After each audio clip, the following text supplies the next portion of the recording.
میگن هر کسی وارد مقبره کوروش شد دیگه خوشبخت از اونجا بیرون نیومد. از سربازهایی که در آرامگاه رو باز کردن تا باستانشناسی که بعد از اون سفر هیچ وقت دیده نشد. میگن یه نفرین قدیمی روی اون مقبره سایه انداخته، یه هشدار برای هر کسی که بخواد آرامش کوروش رو برهم بزنه.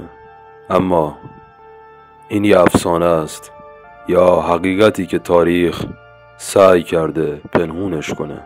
با من بیا تا بریم به دل پاسارگاد، اونجا که هنوزم صدای باد قصه یه پادشاه رو توی گوش زمان زمزمه میکنه. وسط دشتی باز در استان فارس یه بنایی ساده اما با عظمت ایستاده، یه آرامگاه سنگی که نه طلا داره نه شکوهی تزئینی، اما از همون دور یه چیزی توش هست، یه حس قدرت، یه سکوت سنگین. اونجاست که پیکر کوروش بزرگ آرمیده، مردی که یه امپراتوری رو از رود سند تا مدیترانه ساخت. میگن خودش دستور ساخت این آرامگاه رو داده بود، خواست بعد از مرگش ساده و بی تجمل باشه، نه تاج نه جواهر، فقط سکوت. اما همین سادگی یه احترام عمیق داره، حتی دشمنهاش هم موقع دیدنش کلاه از سر بر می داشتن. اما انگار زمان نمیخواست این آرامش زیاد دوام بیاره. روایت ها میگن وقتی اسکندر مقدونی ایران رو فتح کرد به پاسارگاد رفت تا قبر کوروش رو ببینه.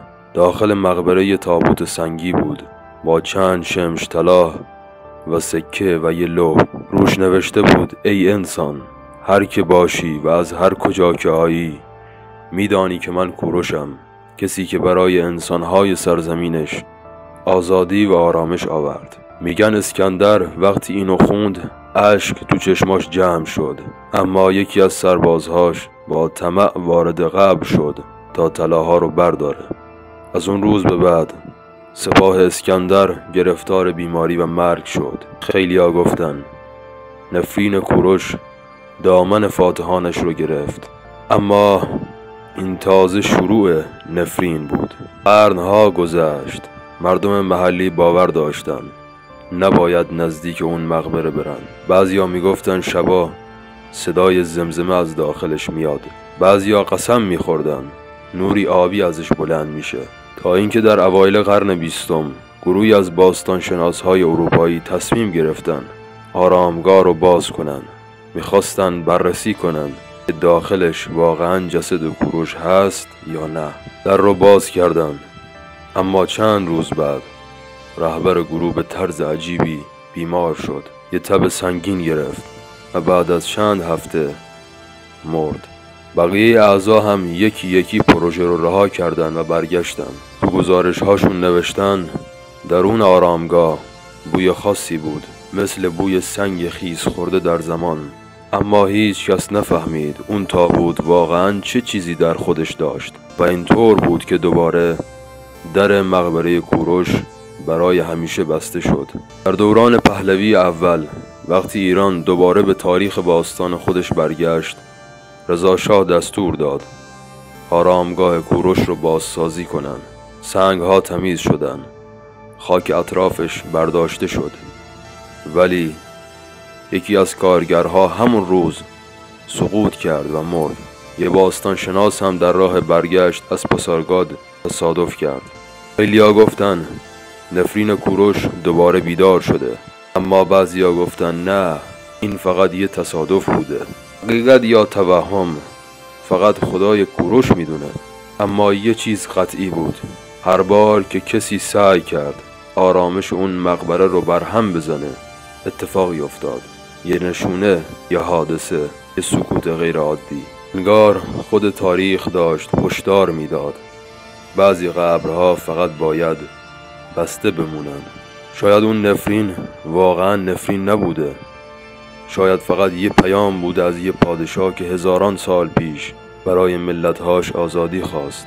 شاید اون نفرین در واقع احترام بوده و به هر ملتی یادآوری میکرد باید به ریشه هاش احترام بذاره. کوروش نماد عدالته، نه ترس. ولی شاید تاریخ با زبان خودش داره به همون میگه اگه به گذشتمون بی احترامی کنیم آیندمون رو از دست میدیم. این مقبره فقط یه سنگ نیست، یه آینه است. آینه ای که هر کس بهش نگاه کنه خودش رو تو زمان میبینه.